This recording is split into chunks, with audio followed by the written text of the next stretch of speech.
السلام علیکم ورحمۃ اللہ وبرکاتہ۔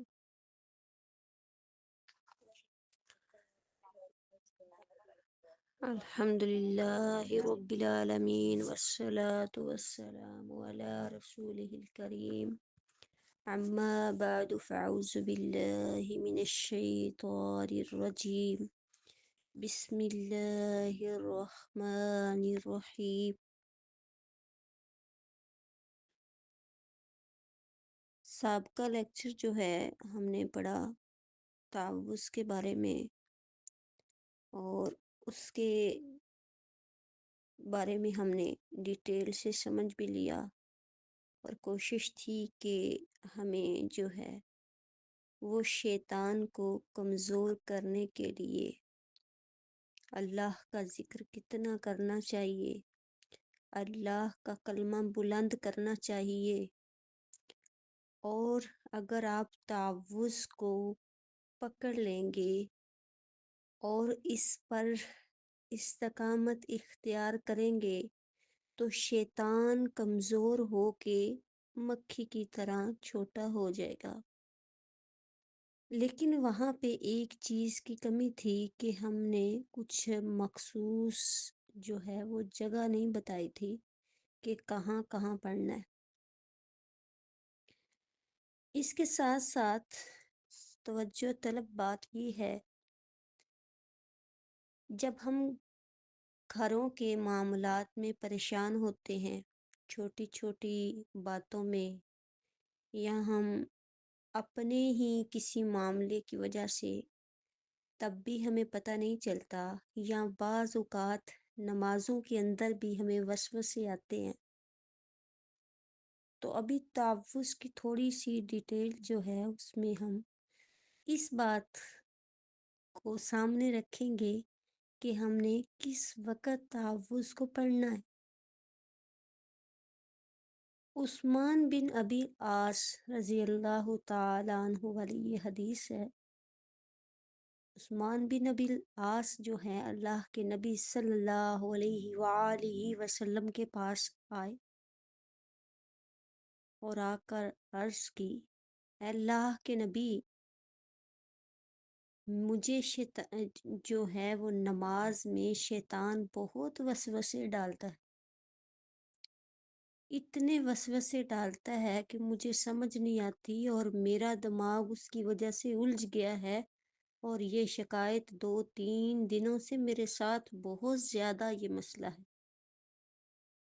اور بالکل آج کل ایسا ہی ہوتا ہے، اکثر اوقات ہم بڑی محبت اور احترام کے ساتھ وضو کرتے ہیں، مصلی پہ جاتے ہیں، لیکن شیطان ہماری نمازوں کے اندر اتنے وسوسے پیدا کر دیتا ہے، اتنی ہمیں الجھن ہونے لگ جاتی ہے، اور اس الجھن سے ہماری جو خشوع اور خضوع ہے اس کا معاملہ ختم ہو جاتا ہے۔ تو یہ کیسے ہوگا ممکن؟ یہی سوال عثمان بن ابی العاص نے کیا، تو اللہ کے نبی صلی اللہ علیہ وآلہ وسلم نے بتایا، جو نماز میں تنگ کرتا ہے، وسوسے ڈالتا ہے، اس شیطان کا نام خنزب ہے۔ ہر شیطان اپنی اپنی ڈیوٹی پہ ہے، لیکن یہ والا جو شیطان ہے جو نمازوں کے اندر وسوسے ڈالتا ہے، اس کی خشوع کو ختم کرتا ہے، خضوع کو ختم کرتا ہے، اس کا نام خنزب ہے۔ اور پیارے نبی صلی اللہ علیہ وآلہ وسلم نے فرمایا، اگر آپ کو اس طرح بار بار وسوسے آ رہے ہیں نماز میں، پھر کیا پڑھنا ہے؟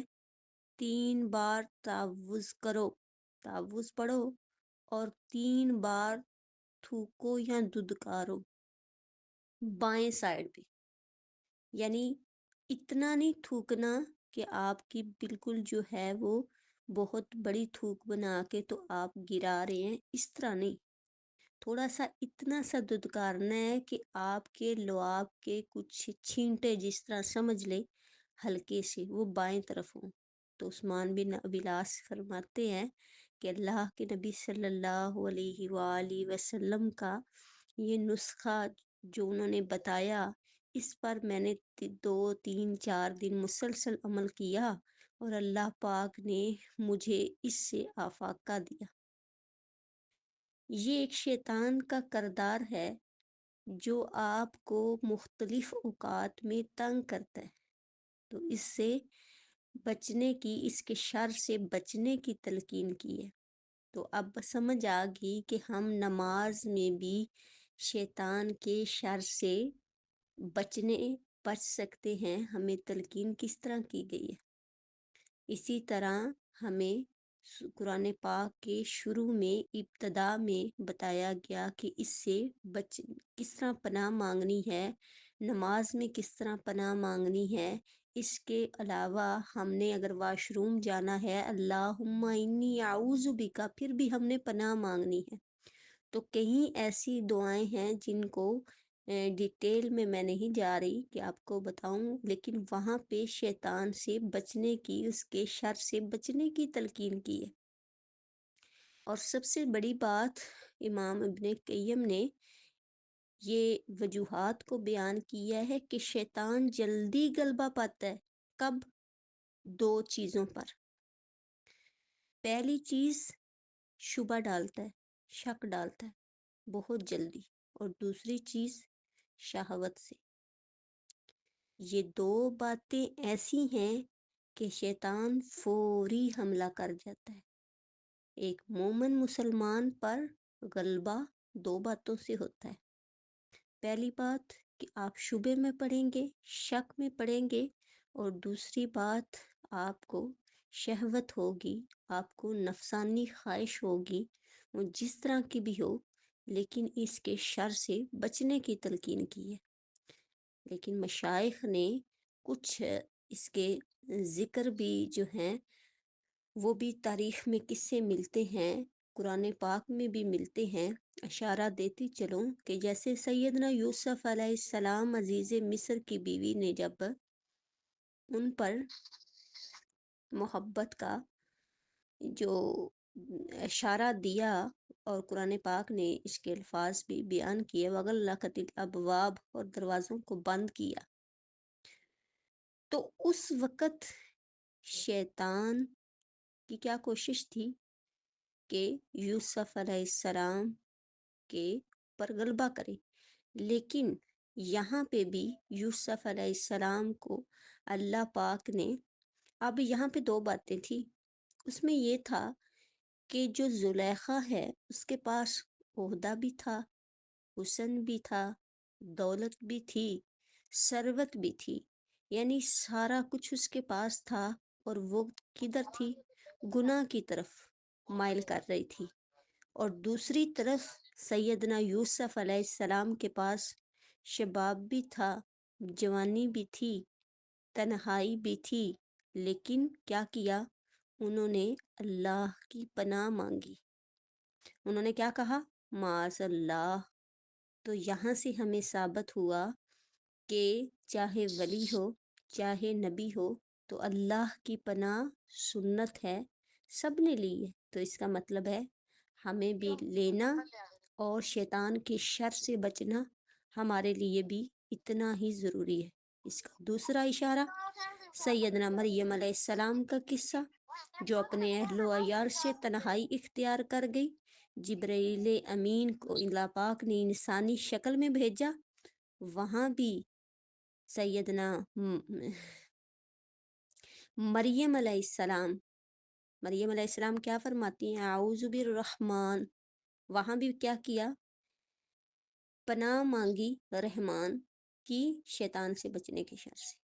تو یہاں سے ہمیں معلوم ہوا کہ ہمارے ساتھ کوئی ناگوار جو ہے وہ واقعہ پیش آتا ہے، یا ہمیں کوئی ایسا مسئلہ پیش آتا ہے، تو اس وقت بھی ہم کیا کرتے ہیں کہ شیطان سے بچنے کے لیے اللہ کی پناہ میں آتے ہیں۔ تو لہٰذا ہمیں اس کے علاوہ، میں نے آپ سے عرض کی کہ کافی دعاؤں کے اندر جو ہے شیطان سے بچنے کے لیے، اور سب سے بہترین مومن کا اختیار ہے کہ جتنی دفعہ آپ اعوذ باللہ من الشیطان الرجیم کو روح میں اتار کے اس کے معانی کو، اس کے مطلب کو سمجھتے ہوئے اس کو پڑھیں گے تو انشاءاللہ اللہ پاک جو ہے اس کے ساتھ شیطان کے شر سے محفوظ رکھے گا اور آپ کے ایمان کو بڑھا دے گا۔ آگے ہے بسم اللہ الرحمن الرحیم۔ بسم اللہ شروع اللہ کے نام کے ساتھ، الرحمن جو بہت مہربان، بڑا مہربان، رحیم نہایت رحم کرنے والا ہے۔ اب یہ ہو گیا اس کا لفظی ترجمہ، لیکن کبھی سوچا ہے کہ لفظی ترجمے میں شروع نہیں آیا؟ جیسا کہ ایک پوائنٹ ہم نے کل اس کو ذکر کیا تھا تعوذ کے اندر، کہ ہم نے کبھی سوچا ہے یہ سنت اور ہے یا واجب ہے، ہم کیوں پڑھتے ہیں؟ تو یہاں پہ آج ہم بتائیں گے کہ شروع جو ہے وہ لفظ، اس کا ترجمہ ہم کہاں سے لے کے آتے ہیں۔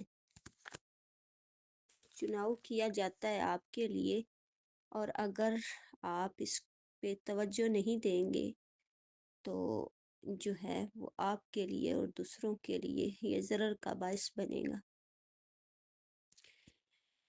تو بسم اللہ، با کا معنی کیا ہوتا ہے؟ ساتھ، اسم جو ہوتا ہے وہ نام، اور اللہ علم ہے۔ علم کس کو کہتے ہیں؟ نام کو کہتے ہیں۔ سب سے بڑا صفاتی نام اللہ کا کیا ہے؟ رحمان اور رحیم، یہ دونوں کیا ہیں؟ اللہ کے صفاتی نام ہیں۔ یہ سورۃ فاتحہ کی پہلی آیت کریمہ ہے۔ کون سی؟ بسم اللہ الرحمن الرحیم۔ اگر ہم اس کو سورۃ فاتحہ کے ساتھ نہیں پڑھیں گے تو اس کا مطلب ہے کہ ہم نے سورۃ فاتحہ کی ایک آیت کو چھوڑ دیا، اور اگر ہم نے اس ایک آیت کو چھوڑ دیا، نبی صلی اللہ علیہ وآلہ وسلم کی حدیث کے مطابق جس نے سورۃ فاتحہ نہیں پڑھی اس نے اپنی نماز کی وہ رکعت ہی نہیں ادا کی۔ یہاں پہ جو طالبات ہیں ان کی توجہ کے لیے تھوڑی سی گرامر کے ساتھ وضاحت کروں گی تاکہ کچھ چیزیں آپ کی سمجھ میں آ جائیں۔ اگر آپ کی سمجھ میں نہ آئیں تو اللہ پاک سے دعا ہے کہ اللہ آپ کا سینہ اور آپ کا دماغ جو ہے وہ اسلام کے لیے، دین کے لیے روشن کر دے۔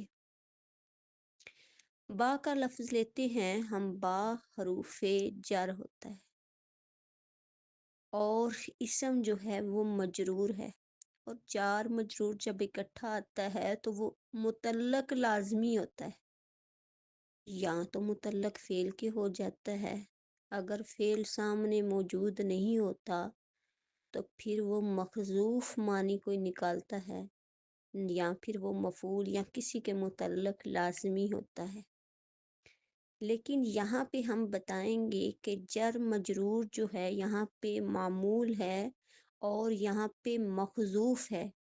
یہ جو شروع میں ہم نے بات کی نا کہ شروع کا معنی کہاں سے آ گیا، بسم اللہ، اللہ کے نام کے ساتھ، رحمان ہے جو رحیم ہے، تو ہم معنی کر جاتے ہیں شروع کرتی ہوں یا شروع کرتا ہوں، تو یہ کہاں سے آ گیا؟ تو یہ ترغیب جو ابھی کی ہے اسی ترکیب کو سامنے رکھتے ہوئے اس کا جو شروع ہے ابتدا، یعنی ہم نے مبتدا خبر بنا کے اس کی ترکیب کرتے ہوئے ہم نے شروع میں اس کا معنی جو ہے شروع اس لیے نکالا۔ کیسے؟ یہ بھی ہمیں قرآن نے تعلیم دی، شروع کی اللہ پاک نے جب قرآن پاک آغاز شریعت کیا تو اسی اللہ کے نام پہ ہوئی۔ اقرا بسم ربک الذی خلق، پڑھیے اس رب کے نام سے جس نے آپ کو جمے ہوئے، پکڑیے اس رب کے نام جس نے آپ کو پیدا کیا، یا شروع کریں اس رب کے نام کے ساتھ یا ابتدا کریں۔ تو یہاں پہ بھی ہمیں تعلیم ملی، تو اللہ پاک نے ایک تنبیہ کر دی کہ ہر کام کا آغاز اللہ کے نام سے کرنا ہے۔ اگر اللہ کے نام سے آغاز نہیں کریں گے تو پھر وہ کام کیا ہوگا؟ مقطوع البرکہ، برکت سے خالی ہوگا۔ جس کام کا آغاز اللہ کے نام سے ہوگا وہ کام رحمتوں والا ہو جائے گا، وہ کام برکتوں والا ہو جائے گا۔ اور برکت کا آغاز بہترین جملہ کیا ہے؟ بسم اللہ الرحمن الرحیم۔ قرآن پاک کی کل جو ہیں وہ 114 صورتیں ہیں، لیکن بسم اللہ کا جملہ 113 دفعہ آیا ہے۔ اب ایک بات سب کو پتہ ہوگی کہ سورۃ توبہ سے قبل بسم اللہ نہیں ہے، تو اس کی بھی وضاحت کرتے چلوں۔ اس کے بارے میں دو قول ہیں، ایک لمبی چوڑی بحث اور تکرار والے، کوئی میں آپ کو یہ نہیں بتا رہی کہ لمبے اقوال کیا ہیں، صرف مختصر تفسیر کرتے ہوئے ایک قول اس کے بارے میں یہ ہے کہ یہ سورۃ انفال ہے، اس میں قتال کا ذکر ہے، جہاد کا ذکر ہے، تو دونوں کا مضمون ایک ہی ہے۔ پچھلی سورۃ انفال کا اور سورۃ توبہ کا تو مضمون ایک تھا، اس وجہ سے ابھی مضمون کی تکمیل باقی تھی، تو اللہ پاک نے درمیان میں بسم اللہ جو ہے اس کے بارے میں نہیں آئی۔ لیکن اس کے بارے میں ابھی ابن کعب رضی اللہ تعالی عنہ نے حضرت علی رضی اللہ تعالی عنہ سے جب سوال کیا کہ سورۃ توبہ میں شروع میں بسم اللہ کیوں نہیں ہے، تو حضرت علی نے اس کا یہ جواب دیا کہ جو بسم اللہ الرحمن الرحیم ہے یہ ایک ایمان ہے، ایمان مطلب تحفظ، اس کو یہ ایک ایمان ہے، وہ والا ایمان نہیں یعنی دوسرا ایمان، بلکہ امان، تحفظ، یہ ایک امان ہے۔ اور سورۃ توبہ کا موضوع جو ہے وہ جنگ و جدال ہے، لڑائی ہے، مار قتال ہے، تو اس لیے اللہ پاک نے یہاں پہ مناسب نہیں سمجھا۔ یہ حضرت علی نے اس کی تفسیر کی کہ وہاں پہ جو بسم اللہ ہے یہ رحمت کے لیے ہے، یہ برکت کے لیے ہے، تو جہاں پہ لڑائی کی بات ہے، جہاں پہ قتال کی بات ہے، تو اس لیے اللہ پاک نے وہاں رحمت والی یہ آیت جو ہے وہ نازل نہیں کی۔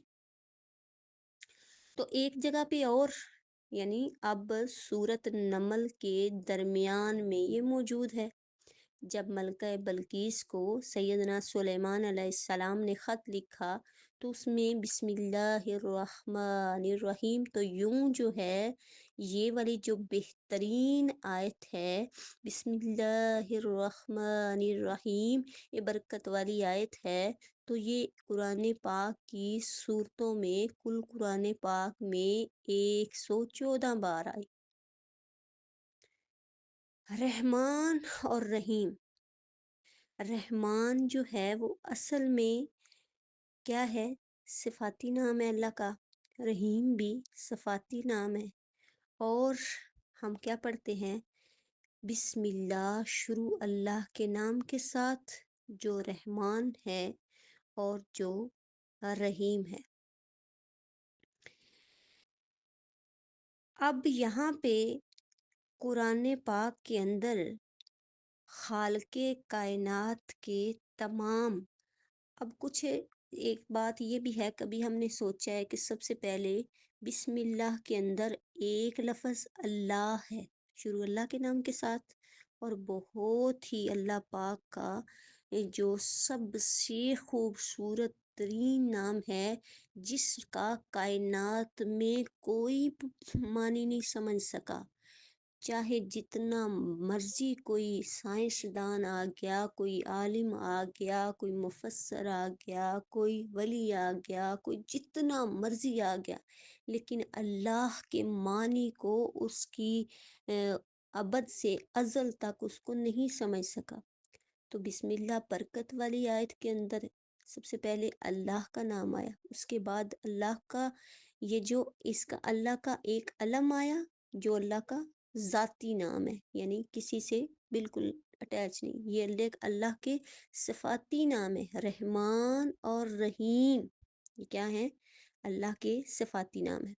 اور اس سے بھی بڑھ کے ایک جو نالج والی بات ہے وہ یہ کہ اب یہ صرف 3 نام نہیں ہے ہمارے سامنے، کیا ہے؟ یہ 3 نام ہے، یعنی ایک لفظ جو اس میں آیا ہے بسم اللہ کے اندر، وہ 3 نام سامنے آ رہے ہیں، لفظ اللہ، ذاتی نام اور صفاتی رحمان اور رحیم۔ لیکن گرامر کی روح سے گرامر کو سامنے رکھتے ہوئے اگر ہم اسم مفرد اور اسماء، یعنی ہم اس کو اگر ترکیب اس کی کریں گے، مضاف پر اس کو دلالت کریں گے تو اس میں جمع کا معنی آ جاتا ہے، اور اس میں مضاف جب لفظ اللہ پر مضاف الیہ کی اس کی ترغیب آتی ہے تو یہ عموم کے لیے آتا ہے، یہ سارے ناموں کا آغاز۔ تو یہاں پہ میں اس کا آپ کو موٹی موٹی جو بات سامنے رکھنا چاہوں گی وہ یہ ہے کہ شروع میں ہم صرف پڑھتے ہیں بسم اللہ الرحمن الرحیم، لیکن مفسرین نے اس کے بارے میں یہ بھی معنی کیا ہے کہ یہ صرف 3 نام نہیں ہیں، یہ خالق کائنات کے تمام ناموں کا وسیلہ مانگتے ہیں۔ یعنی آپ بسم اللہ پڑھ رہے ہیں نا شروع میں، کسی کام کے شروع میں، تو میں آپ کی توجہ اس بات کی طرف لے کے جا رہی ہوں کہ یعنی آپ ان 3 ناموں کو سامنے نہیں رکھیں، آپ خالق کائنات کے سارے ناموں کو سامنے رکھیں۔ یہاں جمع پہ دلالت ہے، نبی صلی اللہ علیہ وآلہ وسلم بھی ایسی ہی دعائیں مانگا کرتے تھے اور جس میں اللہ کے ناموں کا وسیلہ دیتے تھے۔ اور ایک حدیث ہے کہ جب قیامت قائم ہوگی تو سارے سفارش کا مطالبہ کریں گے، نبی صلی اللہ علیہ وآلہ وسلم اللہ کے سجدے میں گر جائیں گے، اور اللہ کے نبی صلی اللہ علیہ وسلم نے فرمایا میں جب سجدے میں گر جاؤں گا تو ان ناموں کا انکشاف کروں گا، ایسے ایسے نام میرے ذہن میں آئیں گے اور ایسی ایسی تعلیم اللہ پاک مجھے دے دے گا جو کسی اور کو ان ناموں کا پتہ نہیں ہوگا، میں ان ناموں کا واسطہ دے دے کہ میں اللہ پاک سے سفارش جو ہے وہ طلب کروں گا۔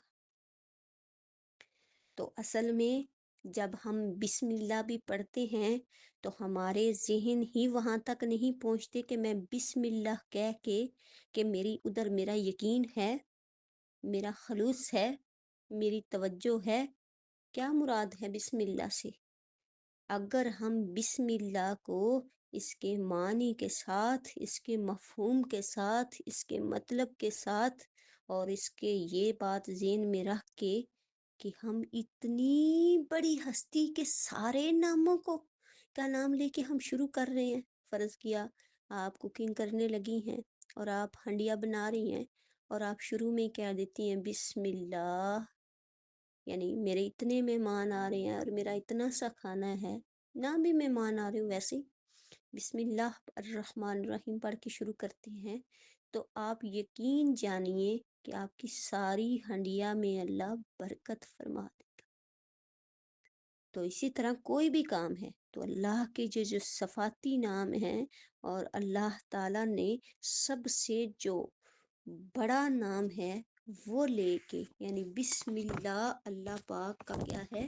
سب سے بڑا نام ہے، تو وہ لے کے تو آپ شروع کرتے ہیں، تو اس سے اگلا ایک قدم اٹھاتے ہیں کہ رحمان اور رحیم کا معنی بھی ہم کرتے ہیں، بڑا مہربان ہے، بڑا رحیم ہے۔ کبھی سوچا ہے کہ بڑا کیوں کہتے ہیں؟ ہم نے کہہ جو دیا کہ اللہ رحمان ہے، رحیم ہے، کہاں پہ آتا ہے؟ ترجمے میں کہاں پہ آتا ہے؟ تو اس کا جو جواب ہے وہ یہ ہے رحمان اور رحیم، یہ دونوں مبالغے کے صیغے ہیں، یعنی مبالغے کے صیغے ہیں۔ رحمان جو ہے وہ فعلان کے وزن پہ ہے، رحیم جو ہے فعیل کے وزن پہ ہے، اور مبالغے کا جو وزن ہے وہ کثرت اور وسعت سے کیا جاتا ہے۔ اس کا جو مادہ ہے وہ بھی رحمت ہے۔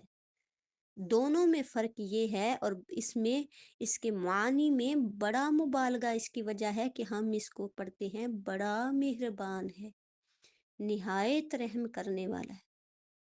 اور حدیث پاک میں آتا ہے کہ اللہ پاک نے کی رحمتوں کے 100 حصے ہیں، جس میں سے اللہ پاک نے صرف ایک رحمت زمین میں اتاری ہے، ایک رحمت۔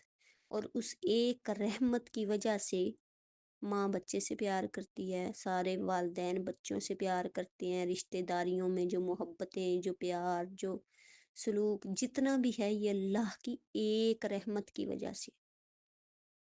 اور اس میں رحمت اور وسعت کا ذکر ہے، اور وسعت کا ذکر بھی کیسے ہے کہ اس میں دو طرح سے، ایک علم بھی اور ایک اللہ کی رحمت بھی جمع ہے، جو اس کو نہ کوئی روک سکتا ہے اور نہ اس کی کوئی انتہا ہے۔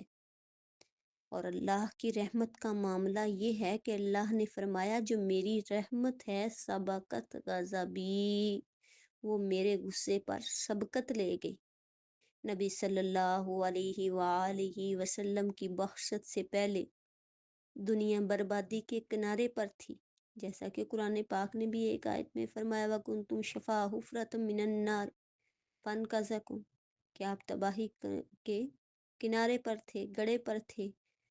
تو تمام عرب و عجم نے اللہ کو ناراض کر دیا تھا نبی صلی اللہ علیہ وسلم کی بعثت سے پہلے۔ کیا ہوتا ہے جب اللہ ناراض ہو تو بندہ عذاب کا مستحق بن جاتا ہے، لیکن اللہ پاک نے اپنی رحمت کے غلبے کی وجہ سے پھر بھی عذاب نہیں دیا، جہانوں کے لیے رحمت کا معاملہ فرمایا اور اپنا نبی بھیج دیا۔ نبی بھیجا تو بات واضح ہو گئی، جو قوم اس نبی کو پکڑے گی، اس کی سنت پر عمل کرے گی، اس کی لائی ہوئی شریعت پر عمل کرے گی، وہ قوم رحمت کی مستحق ہوگی۔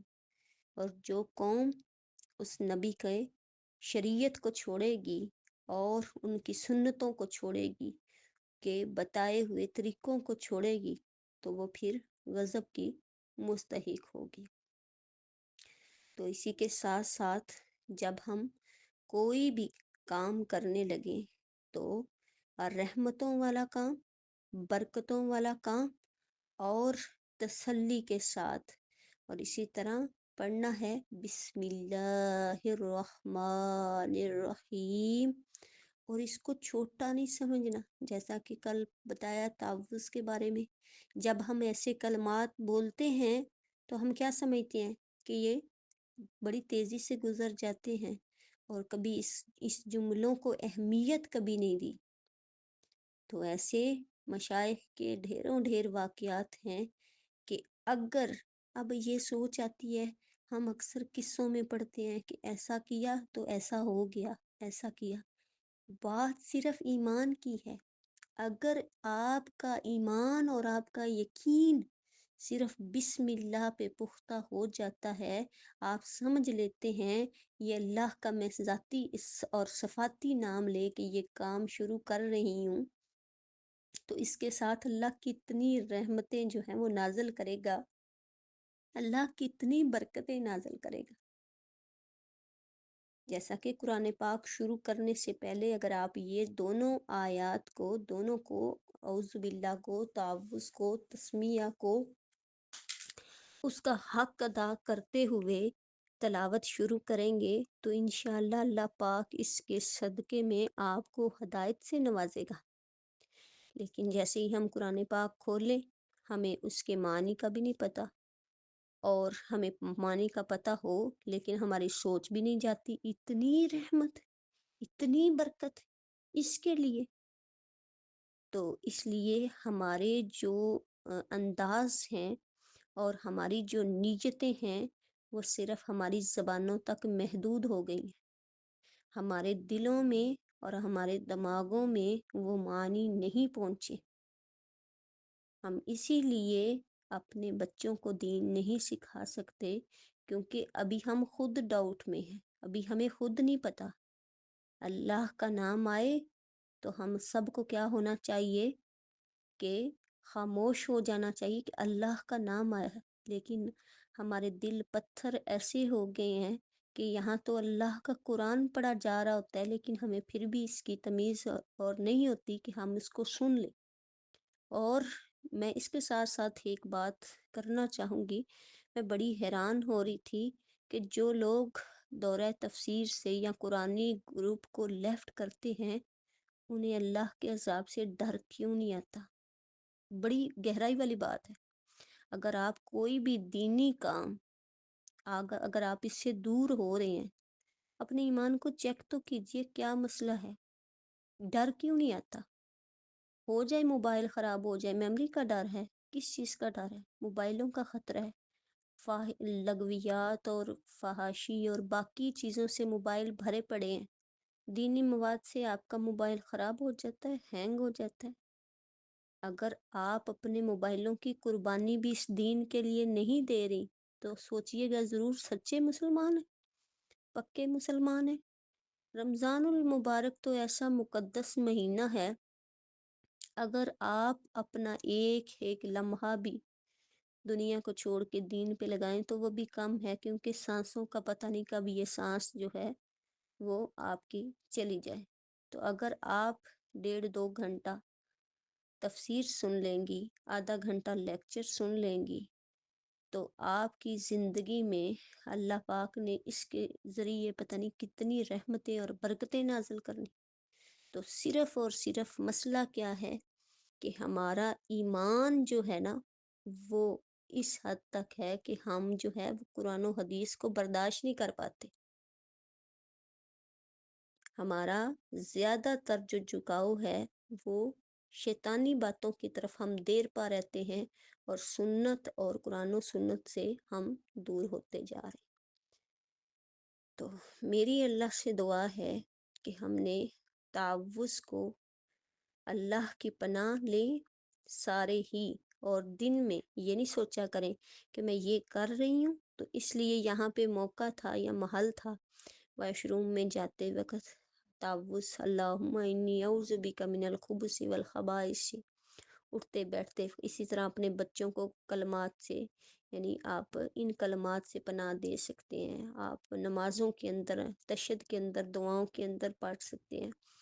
تو آپ اٹھتے بیٹھتے اللہ کی پناہ میں آئیں سب سے پہلے، جیسے کہ آپ کو نبیوں کا بھی حوالہ دے کے۔ اور دوسری بات کہ بسم اللہ کو، کتنے ایسے کام ہوتے ہیں دن میں ہم کرتی ہیں، خاص کر لیڈیز گھر کے کام کرتی ہیں، بچوں کو کھانے کھلاتی ہیں، اپنی صفائیاں کرتی ہیں، جو بھی کام کرتی ہیں، تو کتنا پیارا آپ کا جو ہے اللہ کے ساتھ تعلق بن جائے گا جب ہر کام میں آپ اللہ کا نام لیں گی۔